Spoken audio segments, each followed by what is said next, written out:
Hi, I'm Rob. I'm an actor. Well, I'm a bartender, but it's only what I do for money. People say I have a lot of potential. Potential. The pity I see behind people's eyes. Why? Because they know that statistically having a successful career as an actor is so rare. Because they've heard of the constant ridicule we go through. Let me take you back to the top. I come from an entire family of New York City police officers. Yes, even my mom.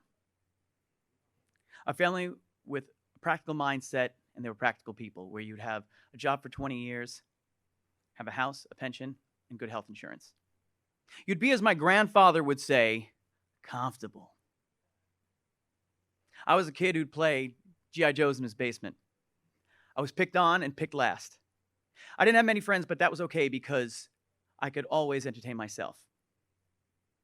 But there was a part of me that always knew I wanted more. Summers in Farmingdale, Long Island, there was rec, where you'd play kickball, dodgeball, soccer. But I knew there would just be more of me being picked last. Fortunately, there was something else. Theater arts. My parents signed me up, and I was hooked. I started to go to the library every week to devour every Broadway musical I could get my hands on. Some of you might remember the cassette in Little Bag, right?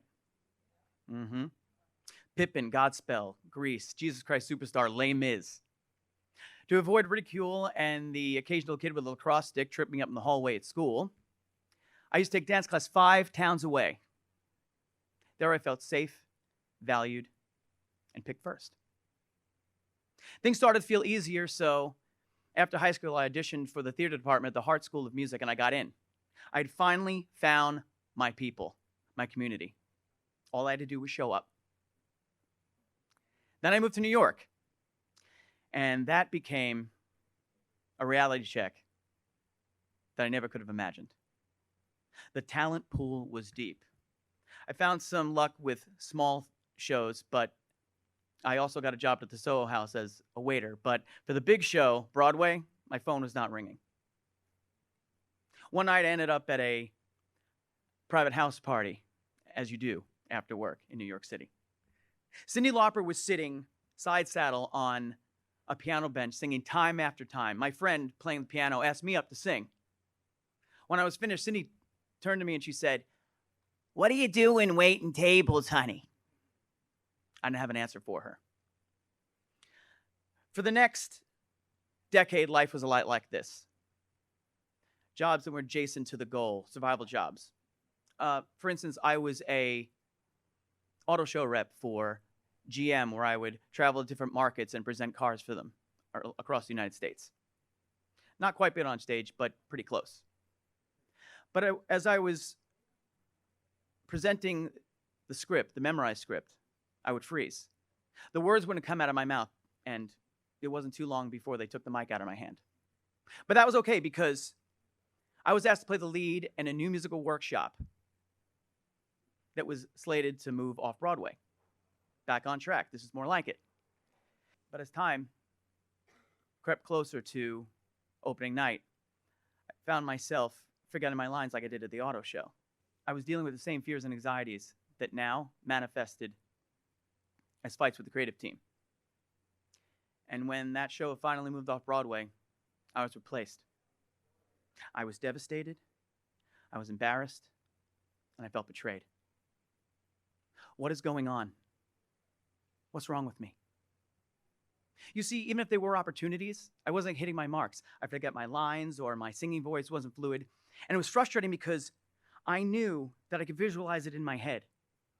But when it came time to execute in the moment, anxiety would kick in and it would all fall apart. During countless subway rides back and forth to the city for work, my iPhone became my best friend. And that best friend introduced me to a very powerful tool: YouTube. I found myself finding inspiration in the most unlikely of places. Navy SEALs and other Special Forces operatives coming back from 20 years of conflict, consulting companies, starting businesses, using the skills they learned in high-stakes combat situations and using them here in civilian life. There I learned one idea, that if I could harness it, I could become a force to be reckoned with. Discipline equals freedom. Instead of coasting through life and leaving things to chance, preparation and discipline, the things I thought that would box me in, were the exact things that set me free. I started to rewire my brain, getting those neural pathways to fire in different directions. And trying to do that while approaching 40, with all those vampires in my head telling me it was too late and I should give up, I don't have to tell some of you that that is the struggle. I realized I didn't know how to work, so I got to it. I started to wake up at 6 a.m. to learn my lines and warm up my voice and sing. I would treat the mornings as office hours at the ethical corporation of McCaffrey, LLC. I would consult voice teachers, acting teachers, and career coaches. I would go to industry workshops just to make sure everything was flowing in the right direction. At night, my bartending would finance this endeavor. I quickly realized I didn't have this problem with learning my lines. I didn't have this perceived disability. I just didn't know how my brain worked. I mean, I could learn songs and sing them the next day. And I wondered why I couldn't do that with text. I mean, they're both just words. And I realized that my oral comprehension was so much more in tune than my visual. And if I just listened to my lines over and over again, like I did with thousands of songs my entire life, I could learn pages of text in an instant. I mean, if it worked with Let It Be, then it definitely could work with To Be or Not to Be. But the audition, being back in that room with the creative team again, that was my next challenge.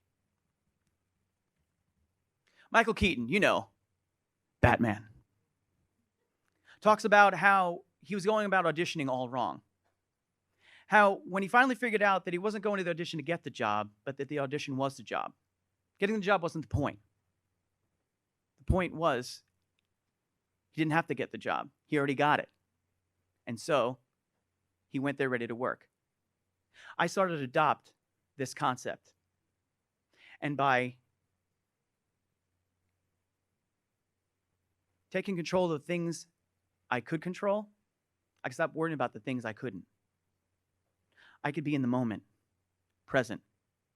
And I'm telling you, that is the place where every actor wants to be. Now, how can I argue with Batman? I remember I had an audition for Thoroughly Modern Millie. Trusting in the work I was doing, I said, what the hell? I went in, I connected with the other actor, I made bold choices, I did my job, I didn't get the role.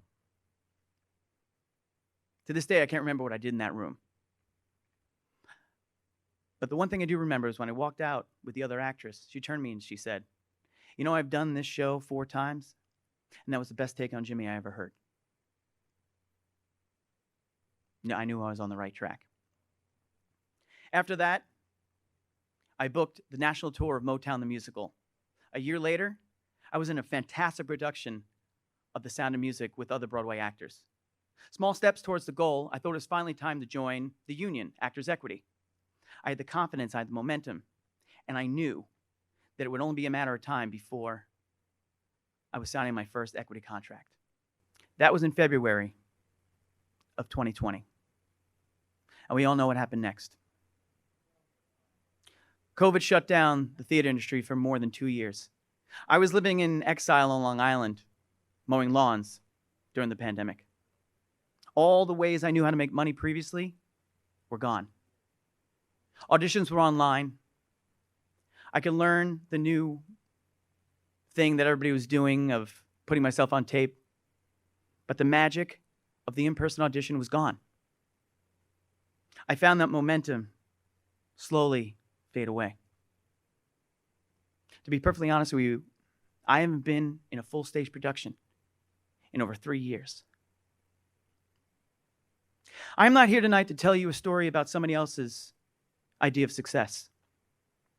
There is no ending where I say, and now I'll be making my Broadway debut in Hamilton next week. This is, however, a story about perseverance, and how I found the courage to take on my own personal struggles head on how I focused on the present by cultivating preparation and discipline with which I write, rehearse, and tell my story to you in this very room tonight. I'm determined to do everything in my power to realize my full potential. And to tell you the truth, I don't think my fears and anxieties will ever fully go away. They'll always be right around the corner like that kid with the lacrosse stick just waiting to trip me up and take me down. They say that anxiety is the fear of the unknown, of the future. What that future holds, I cannot say. But what I can say is that for the first time since I was that kid at Theater Arts that summer, I am hopeful again. And that hope far outweighs the fear. I know that if I take ownership and I take the necessary steps 100%, I can make my dreams a reality.